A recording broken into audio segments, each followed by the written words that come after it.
Palamaner municipality 26వ ward incharge యువ నాయకులు వైఎస్ఆర్ పార్టీలో అత్యంత కీలకంగా పనిచేసిన వ్యక్తి జావేద్ గారు ఈరోజు తెలుగుదేశం పార్టీ ఒక అమర్నాథ్ రెడ్డి గారు ఏ విధంగా అభివృద్ధి చేస్తారో ఆయన ఈ గత అభివృద్ధి చెందాలంటే ఒకే ఒక్క మాజీ మంత్రివర్యులు పెద్దలు అమర్నాథ్ రెడ్డి గారి ద్వారానే ఉద్దేశంతో స్వచ్ఛందంగా ఆయన తెలుగుదేశం పార్టీలో రావడానికి మేమంతా కూడా స్వాగతం సుస్వాగతం పలుకుతున్నాము.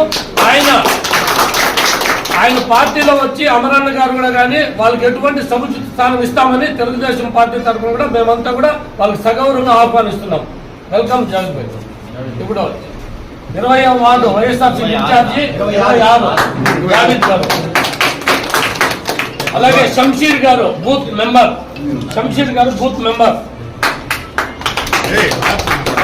రిజ్వాన్ వైసీపీ నాయకుడు రిజ్వాన్, నాగరాజు గారు అందరికీ సుపరిచితులు ఆయన, అమీర్ జాన్ గారు, ఎం కిరణ్ చార్టెడ్ అకౌంటెంట్ కిరణ్ గారు,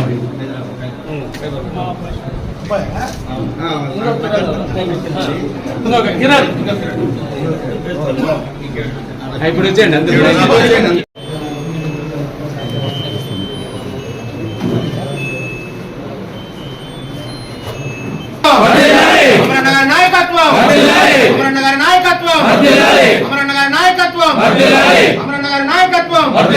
జై తెలుగుదేశం, జై తెలుగుదేశం, జై తెలుగుదేశం.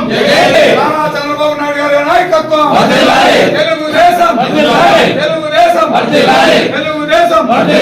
అమరన్న గారి నాయకత్వం, అమరన్న గారి నాయకత్వం, అమరన్న గారి నాయకత్వం.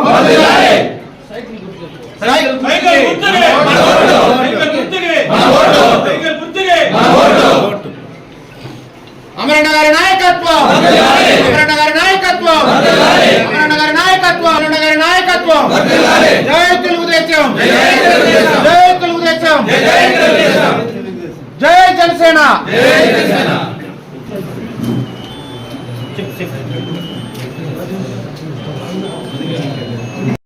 చంద్రబాబు నాయకత్వం, లోకేష్ గారి నాయకత్వం, లోకేష్ గారి నాయకత్వం. సైకిల్ గుర్తుకే, సైకిల్ గుర్తుకే, సైకిల్ గుర్తుకే. బలంబే ప్రజలందరికీ నమస్కారం. మేము ఈరోజు 20వ వార్డు నుంచి వైఎస్ఆర్సీపీ పార్టీకి ఎంతో కష్టపడ్డాము, కానీ మాకు ఆ రోజు అక్కడ గౌరవం దొరకలేదు. మరియు ఈరోజు మన చంద్రబాబు నాయుడు గారు ఇచ్చిన మేనిఫెస్టో కానీ, మన పలమనేరికి అమరన్న గారు చేసిన అభివృద్ధి కానీ, ముఖ్యంగా మైనారిటీలకు మాత్రం అమరన్న చేసిన సేవ ఈ మన రాష్ట్రంలోనే ఎవరికి ప్రతి ఒక్కటి కానీ ముస్లిమ్స్ ప్రతి ఒక్కరు కానీ చెప్తున్నారు. ఈరోజు మాట ఒకటే చెప్తున్నారు, ఏమరా అంటే మనము పార్టీలు అతీతంగా పలమనేరులో మనం అమరన్న చేసిన అభివృద్ధి గ్రహించినాము కాబట్టి ఈసారి ఖచ్చితంగా అమరన్న గారికి మేము ఓటేసి గెలిపిస్తాము అంటున్నారు.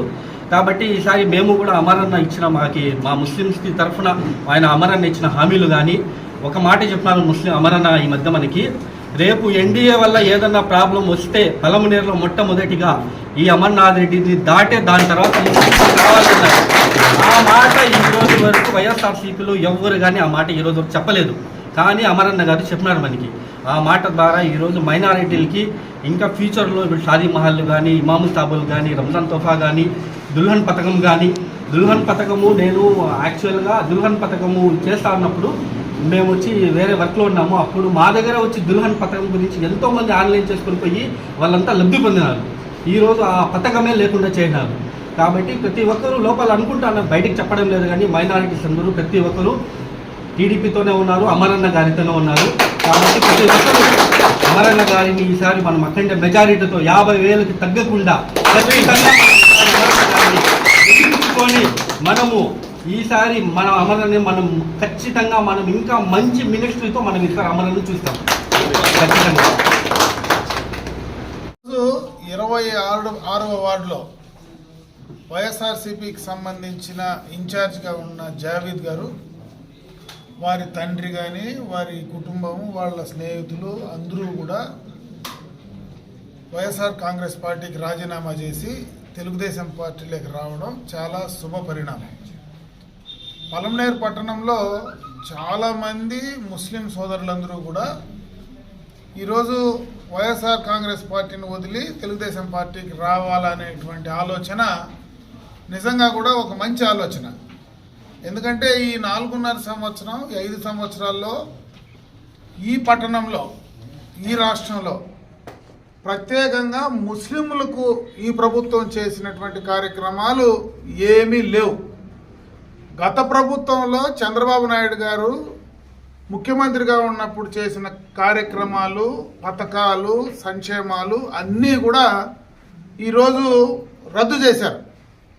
ఈరోజు జావేద్ గారు చెప్పినట్లు రంజాన్ తోఫా కావచ్చు, అదేవిధంగా దుల్హన్ పథకం కావచ్చు, ముస్లిం మైనారిటీలకు ఏదైనా ఆర్థికంగా ఉపయోగపడేటువంటి మైనారిటీ కార్పొరేషన్ కావచ్చు, పిల్లలు చదువుకునేటువంటి విదేశీ విద్యా పథకాన్ని రద్దు చేయడం కావచ్చు, హజ్ భవన్లు కావచ్చు, దుకాన్ మకాన్ కార్యక్రమం కావచ్చు, ఈద్గాలకు, దర్గాలకు, మసీదులకు, కబ్రస్థాన్లకు చేసే అభివృద్ధి కార్యక్రమాలు కావచ్చు, షాదీ మహల్స్ తీసుకొచ్చినటువంటి షాదీ మహల్ అసంపూర్తిగా మధ్యలోనే ఆపేసి దాన్ని కూడా కూలగొట్టే ఆలోచన ఉండేటువంటి వైఎస్ఆర్ పార్టీని ఈరోజు వదిలిపెట్టి బయటకు రావడం అనేది ఏ ముస్లిం సోదరుడైనా ఆలోచించాల్సినటువంటి విషయం అని చెప్పి ఈ సందర్భంగా తెలియజేసుకుంటున్నాను. మరీ ముఖ్యంగా నేను ఈ ప్రాంతంలో ఇక్కడ పుట్టి పెరిగినటువంటి వ్యక్తిగా నేను ఈ ప్రాంతంలో ఉండేటువంటి మైనారిటీలకు ఆ రోజు నుంచి మా కుటుంబం మొత్తం కూడా అటు మా తండ్రి గారు కానీ, ఆ తర్వాత నేను కానీ, అటు పుంగనూరులో కానీ, ఇటు పలమనేరులో కానీ ఇక్కడ మైనారిటీలు ఎక్కువగా ఉండేటువంటి ప్రాంతాలు ఇవి. నా చుట్టుపక్కల నేను చిన్నప్పటి నుంచి కెలవాతిలో పెరిగితే పక్కనే నాకు దాదేపల్లి, మొత్తం కూడా ముస్లిం సోదరులు 100% దాదేపల్లిలో ఉంటారు. ఇంట్లో మా దాదేపల్లి కెలవాతికి పెద్ద తేడా లేదు. మాకు అటు మైనస్ ముస్లింలని, మేము హిందువులని ఎక్కడా తెలియదు. మా ఇంట్లోకి వాళ్ళు వస్తారు, వాళ్ళ ఇంట్లోకి మేము ఉండి చిన్నప్పటి నుంచి అట్లా పెరిగినటువంటి వాతావరణం నాకు తెలుసు. కాబట్టి ఆ రకంగా ముస్లింలతో మమేకమైతే పెరుగుతూ వచ్చాం. మేము అధికారం వచ్చిన తర్వాత, మేము రాజకీయాల్లో అధికారం మా చేతికి వచ్చిన తర్వాత చాలా సందర్భాల్లో వాళ్ళకి ఏం చేయాలనేటువంటి ఆలోచనతో చిన్నప్పటి నుంచి చేస్తూ వచ్చాం. ముస్లింలకు ముఖ్యంగా కొంత చదువు తక్కువైతే వాళ్లకు ఏ రకంగా ఉపాధి అవకాశాలు పెంచాలా, వాళ్ళ చదువుని ఏ రకంగా తీసుకురావాలనే ఆలోచనతో మా తండ్రి గారు కూడా చాలా కార్యక్రమాలు చేశాడు. ఇక్కడ ఈరోజు ఉర్దూ స్కూల్ కానీ, ఆ తర్వాత నేను వచ్చినప్పుడు ఉర్దూకు సంబంధించి సెక్షన్స్ పెట్టడం కానీ, మరి అదేవిధంగా మైనారిటీ అమ్మాయిలకు జూనియర్ కళాశాల తేవడం కానీ, అన్ని రకాలుగా కూడా విద్యకు సంబంధించి చేయడమే కాకుండా ఉపాధి అవకాశాలు పెంచాలనేటువంటి కారణంతో కూడా చాలా చేశాం.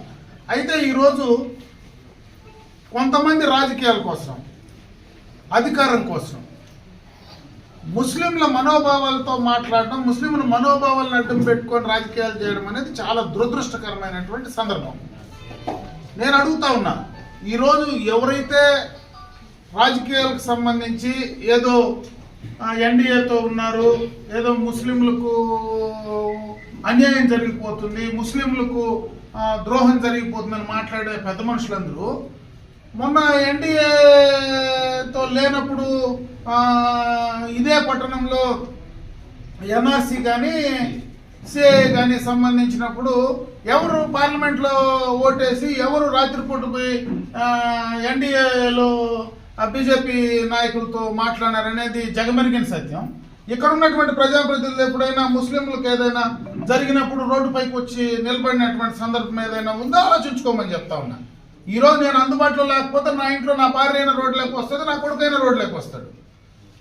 దాన్ని ఏ రకంగా వీళ్ళు రాజకీయాల కోసం మాట్లాడుతూ ఉండాలనేది అది వాళ్ళ విజ్ఞతకి వదిలిపెడతా ఉంటే నేను ఒకటే ముస్లిం సోదరులకు చెప్పదలుచుకున్నా, నేను మీ మనోభావాలను గౌరవించే వ్యక్తిని.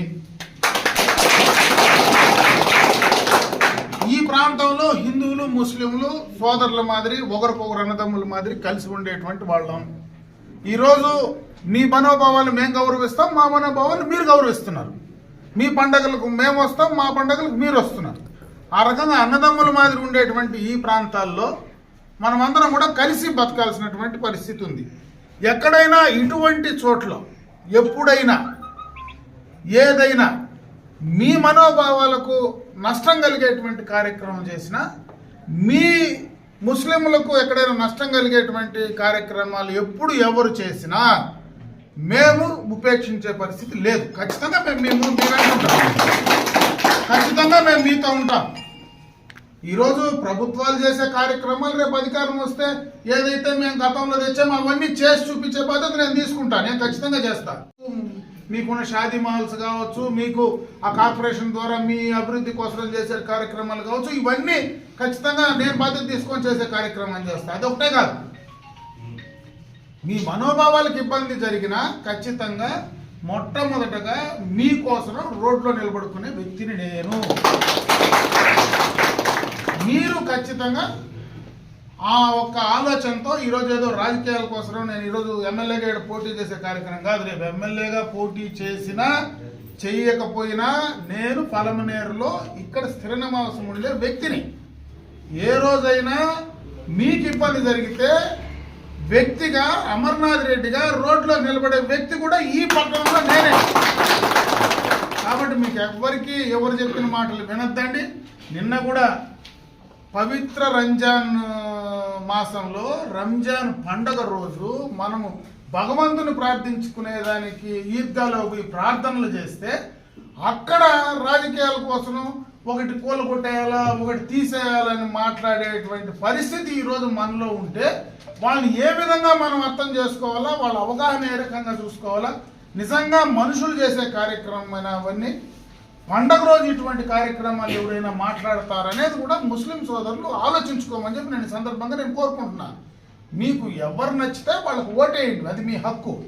అంతేగాని మీతో ఎవరుంటారో వాళ్ళని మీరు మీ ఇంట్లో మనిషిగా గుర్తించుకోమని చెప్పి నేను ఈ సందర్భంగా తెలియజేసుకుంటూ సెలవు తీసుకుంటాను.